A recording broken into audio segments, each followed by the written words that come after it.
in che la disum in Meneghin.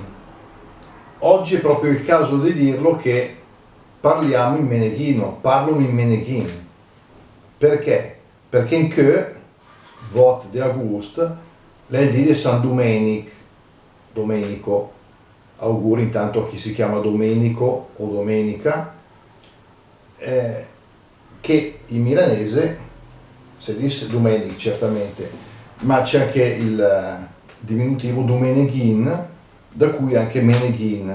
Infatti la maschera tipica di Milano, Meneghino, deriva proprio da questo nome. Perché?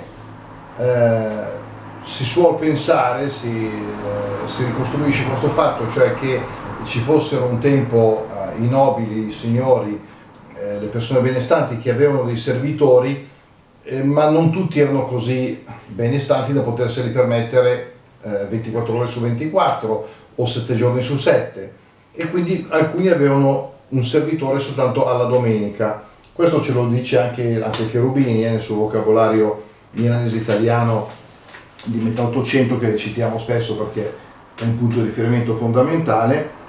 Vogliono gli eruditi che questo nome di Meneghin, parlando appunto di Meneghin, sia sincopato da Dumeneghin, farebbe la pariglia con Menghino in toscano, ed altri che provenga da Domenica, ossia servitore della domenica.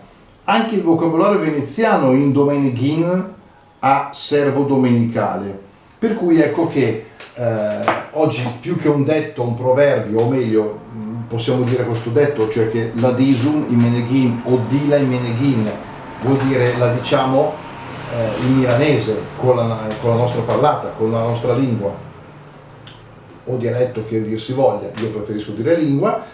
Ecco che appunto Meneghino, che è diventato anche un sinonimo di milanese, così come ambrosiano, però per quanto riguarda la lingua è ancora più attinente a questo significato, cioè ambrosiano si intende milanese in genere. Meneghino certamente è sinonimo di milanese, ma quando si dice parlare in Meneghin vuol dire proprio parlare in milanese, in dialetto milanese o in lingua milanese.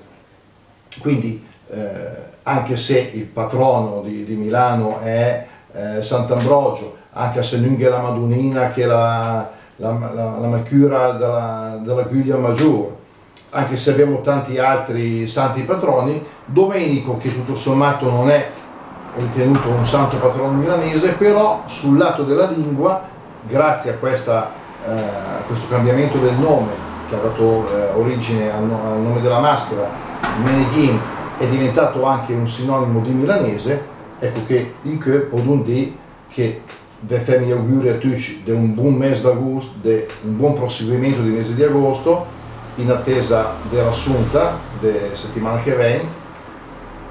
Tanti auguri da Disum in Meneghin.